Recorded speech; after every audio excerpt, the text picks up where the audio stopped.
This is Garis, Masculist, MGTOW, Flyers. That is 2 3-page essays on the themes of masculism and MGTOW. Written by and read aloud by Prof. Dr. Hugo de Garis. This is flyer number 671, entitled About Masculist Hate Speech. Description. Recently, my Patreon channel was deleted for reasons of hate speech, which happened to me also with YouTube in 2019. This flyer explains why masculists employ hate speech against gender criminal women, spelling out why the horrible, decades-lasting gender crimes that women commit against men should be hated, in capital letters, thus making the censorship of justified hate speech inappropriate and rather mindlessly middle class. Common sense says that some things are so horrible that they should be hated and that hatred against them should be expressed. Obviously, the censors at YouTube and Patreon have not yet learned this elementary lesson. Now the flyer itself in 2 parts. About Masculist Hate Speech by Prof. Dr. Hugo de Garis. Email profhugodegaris@yahoo.com. Website profhugodegaris.wordpress.com. This flyer was prompted by a recent email sent to me from Patreon saying that my channel with them had been terminated for reasons of hate speech. The same thing happened to me in 2019 with YouTube, so I'm wondering why Patreon took so long. I'll start this flyer with my views on the very concept of hate speech, which I find mindlessly middle class. Common sense tells me that some things are hateable and should be hated. For example, if I were a Palestinian, I would hate the Zionist butchers, in brackets, who at the time of writing, June 2024, are massacring Palestinians at a kill ratio of 35-1. compared to the Hamas butchering of 1,000 Israelis, close brackets. If I were Chinese, I'd hate the Japs. If I were Russian, I'd hate the Nazis. If I were an abolitionist in the US in the 1850s, I would hate southern slavers of Negroes. I think you'll agree that some things are so loathable that they should be hated. Hate has a useful role in history, in society, and is often the driver of necessary changes to rid the world of horrible institutions. I wonder whether the people at Patreon or YouTube who consider today that masculist hate speech directed at women, that is, gender criminal women, as something to be censored or eliminated, would have had a similar view towards the abolitionists if they had lived in the 1850s. To make this more explicit, put these contemporary Patreon and YouTube censors in a time machine and transport them back to the 1850s in the US and have them listen to the hatred expressed by the northern abolitionists against the southern enslavers of Negroes. Would these censors, with their 21st century values, label these northern abolitionists as hate speeches? ? Probably not, since these censors would have the 21st century value that Negro slavery is a moral abomination that deserves to be hated and should be hated, and that it is even a war issue, which eventually proved to be the case, since it's generally considered that the root cause of the US Civil War that caused the deaths of over 500,000 US soldiers was the issue of the immorality of Negro slavery.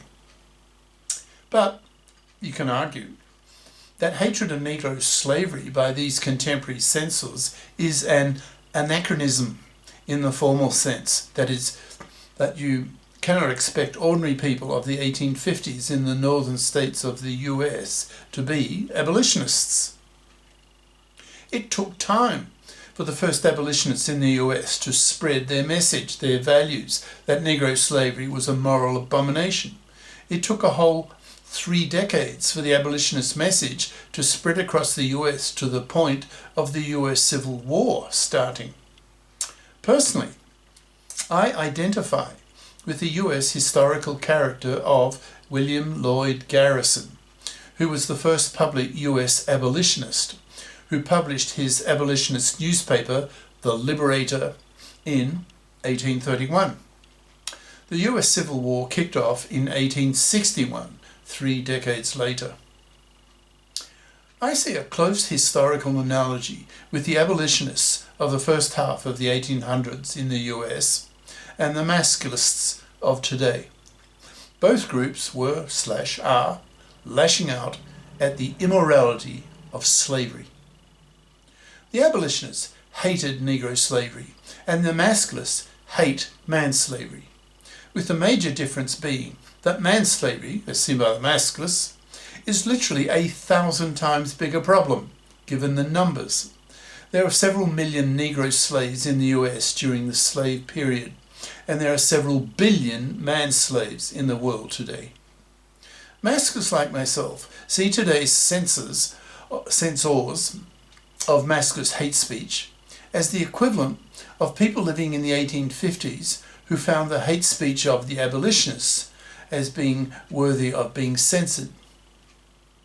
It took time for these 1850s variety of anti-hate speechers to learn that Negro slavery was a massive immorality that should be stopped, and even a war issue.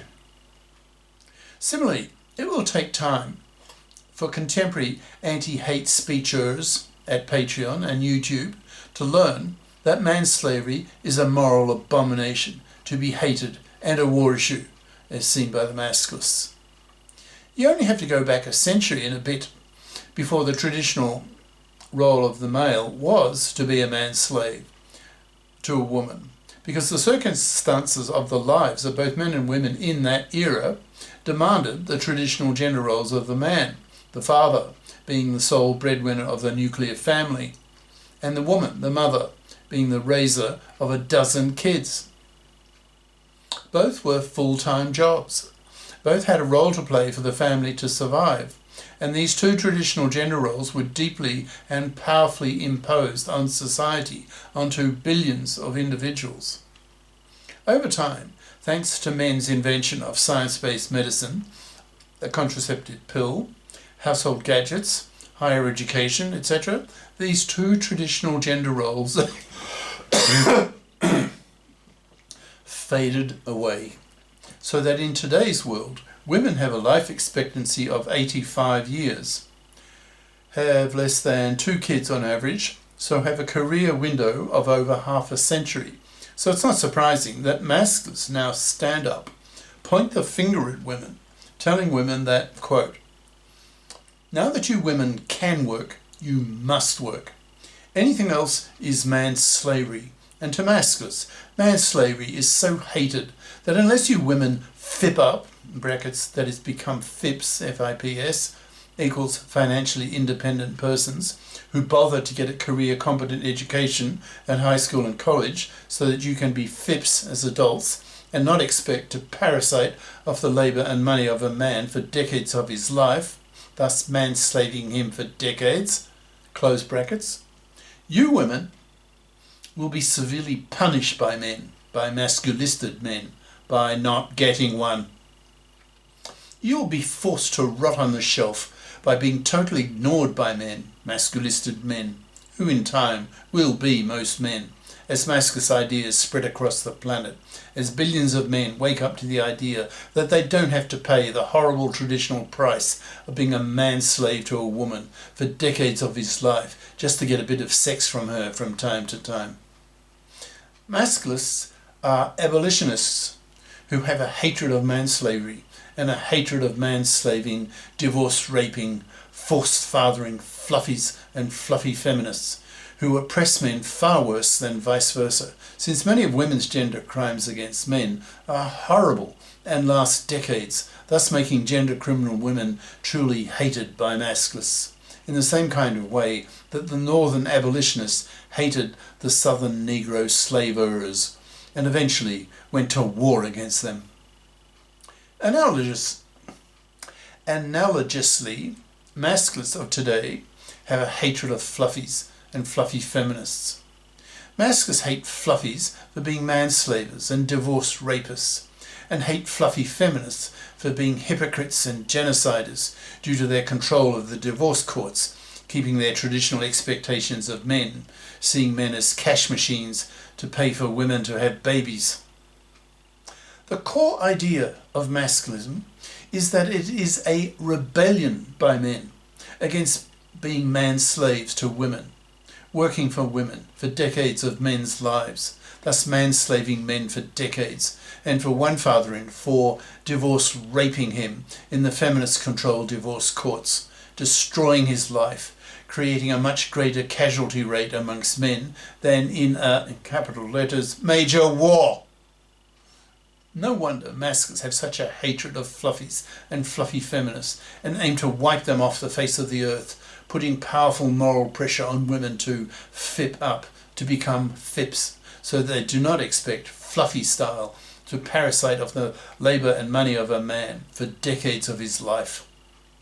Masculists have such a hatred of fluffies and fluffy feminists, in brackets, definitely masculist hate speech here, close brackets, that masculists are at war with them, aiming to wipe their fluffy genes off the face of the earth by totally ignoring them, not even pumping and dumping them, forcing them to rot on the shelf, manless, loveless, sexless, babyless, utterly rejected, both socially and sexually. Masculist ideas spread fastest amongst the young, especially bright high school males and university students. 5 years from now, I would not like to be an 18-year-old upper middle class female, a senior in high school, who gets the reputation of being a fluffy, who is not bothered to choose career competent majors to study, who is seen by her male classmates as a fluffy and hence undateable, as unfit for a relationship, not even pump and dumpable, due to the level of contempt and hatred felt towards her due to her fluffy values of seeing men as cash machines, put on this earth to pay for her to have babies, so that she does not have to work again for the rest of her life. Such a young 18-year-old fluffy will be seen as vermin, spat at, and viciously rejected by her male classmates. These young men will make her life a misery. She will be ostracised, rejected, cold-shouldered, to such a point that she'll be forced to choose to study more career-competent majors, so that as an adult she will be a FIP. As a result of this tremendous moral pressure against young fluffies, young women, especially upper middle class women, the class in which new social changes usually occur first, will pour into STEM and the professions so that they do not get labelled by the young men around them as being fluffies, that is, hated, manslaving, divorce raping, fluffy vermin, and instead are seen by these young men, young masculistic men, as FIPs, as respect-worthy and hence dateable. And once the gender laws are men-fared, in brackets, that FIP women will, along with men, play a role in creating, close brackets, then millions of young men will become a lot more willing to be fathers again, unlike the situation today where paternity and marriage for men are so toxic that most young men reject marriage and paternity, since they absolutely refuse to face a 1 chance in 4 of being butchered in a hated, fluffy, feminist-controlled divorce court system. This is the end of part 1.